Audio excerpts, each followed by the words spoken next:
Hello everyone, Kaihuin Insights is back.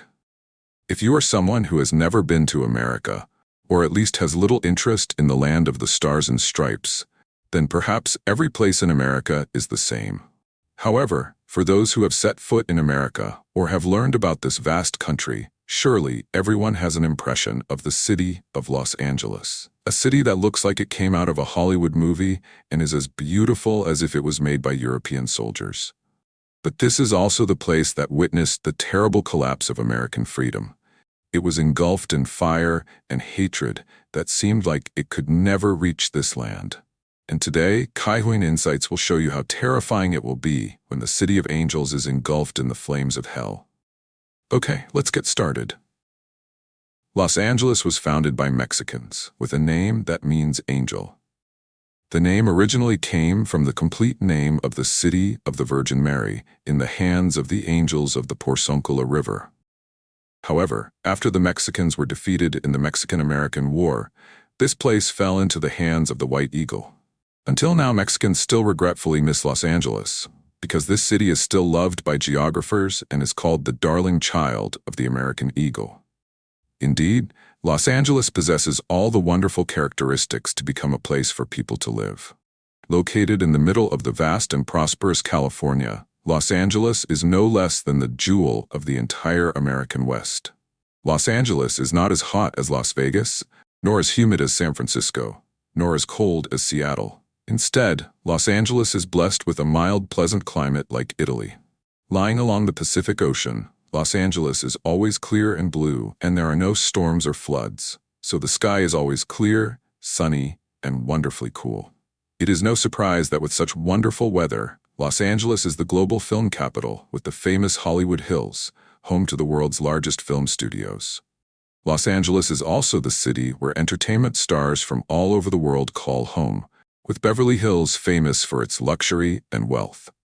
It is even considered as the Maritua Holy Land of the dragons in the cartoon series. If anyone has ever had the opportunity to set foot in Los Angeles, surely you must agree with me on one point that, perhaps in the flashy and luxurious places, this city, like Manhattan in New York, is the pinnacle of the American dream.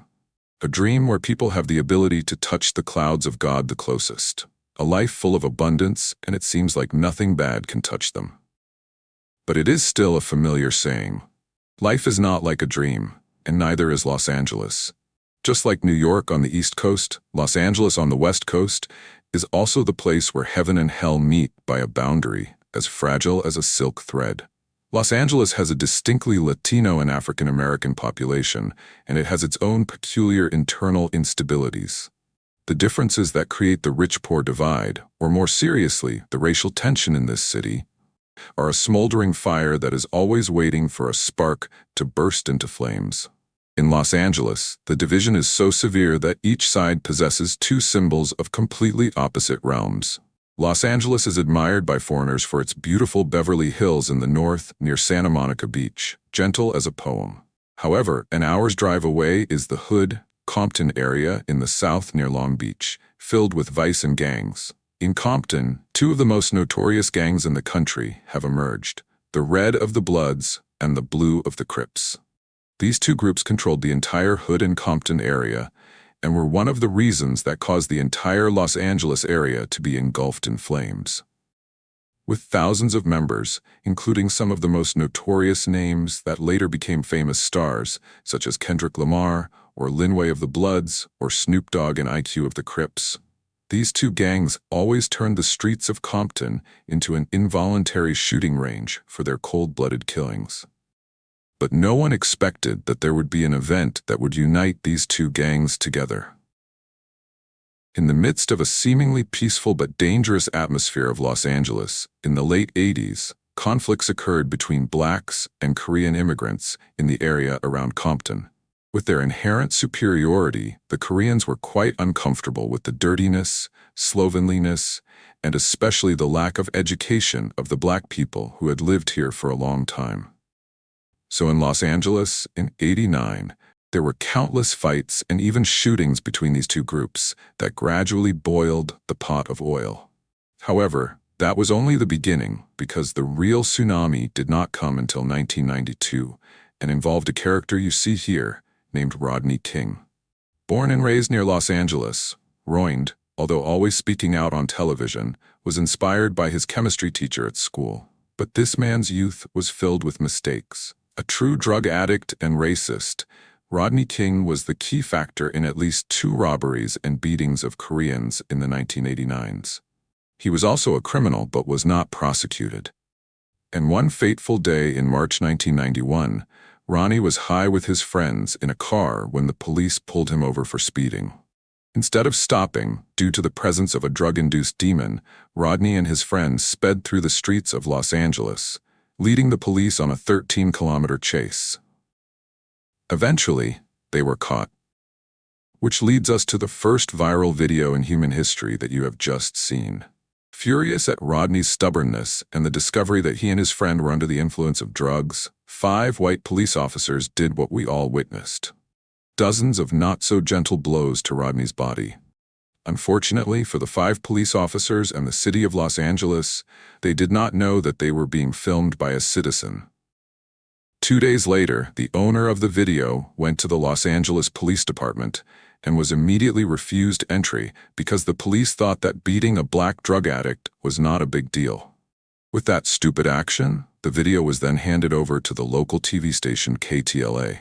And it was also from that TV channel that the whole world saw the scene of Rodney King being a punching bag for 5 police officers. Of course, when seeing that scene, no one paid attention to the truth of the story that Rodney was the one who was wrong, but only cared about the brutality of the 5 police officers. That was even more serious when the person lying on the ground was a black man, while the police were white. And so the Los Angeles Police Department was called out on all fronts. The 5 boxers were investigated and brought to court. However, in court, the evidence of Rodney's resistance was presented quite clearly when all 5 police officers had cameras in their cars. As a result, all were acquitted in April 1992. And so it caused a terrible indignation in the hearts of the colored people in America. They relied on that and thought that they were no different from people who were only worthy of being animals in the eyes of the white people. And so it happened. The Bloods and Crips gangs joined hands and started the biggest riot in American history. It all started with a horrific incident at the intersection of Florence Avenue and Normandy Avenue in South Central Los Angeles. The thugs stopped traffic for no reason and started using actions like in the GTA game. One of their victims was the driver Rainey Nandini. Although he did nothing wrong, he was dragged out of the car and did the worst thing a human can do to his fellow man. A helicopter recorded the whole thing, and luckily Nandini was spared as the thugs went off to find other victims to vent their anger on. With thousands of them inciting the black people of Los Angeles to start their ugly acts and literally turn Los Angeles into hell. They first targeted white people on the street, grabbed them and beat them up until they were satisfied, and then left to find their next victim. Not stopping there with their inherent hostility towards Koreans, these 2 gangs attacked and burned down Korean businesses all over Los Angeles, turning the city into a sea of fire with cries of lamentation filling the sky. This created a domino effect when Koreans also started to take out their candy and fight back against the black gang, making the already chaotic situation even crazier than ever. By the second day of this chaos, Los Angeles was truly out of control. The streets were filled with burning cars, burned down stores, or otherwise closed and barricaded with amateur Korean gunmen hiding on the rooftops. And below were thousands of black people under the command and instigation of 2 crazy gangs, Bloods and Crips. The California state government was powerless when their police force was too thin to suppress this terrible chaos. Even many police officers became the target of black revenge.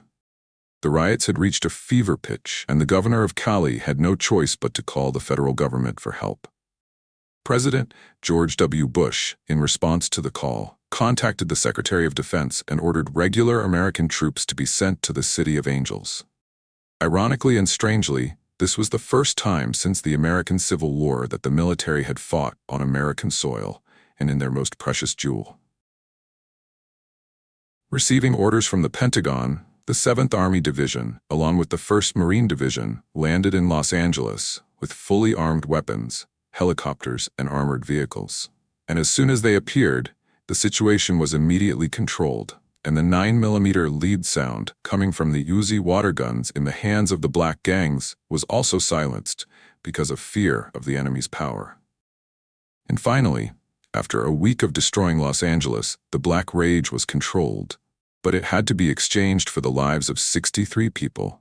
1,100 buildings burned, more than 2,000 vehicles destroyed, thousands of cases of looting, hundreds of innocent people caught in the madness, and the total damage amounted to billions of dollars in 1992 prices. And 1992 will forever be etched in the short history of the United States as a stain on the self-destruction of a seemingly perfect nation because of its own internal turmoil. Americans learned that they were not only unsafe but also vulnerable, that amidst the efforts of millions of people, there will still be those who are ready to see fire and burn everything down just because of jealousy. What about everyone? What do you think about the 92 disaster in Cali? Leave your comments in the comments. And now, goodbye, and see you again.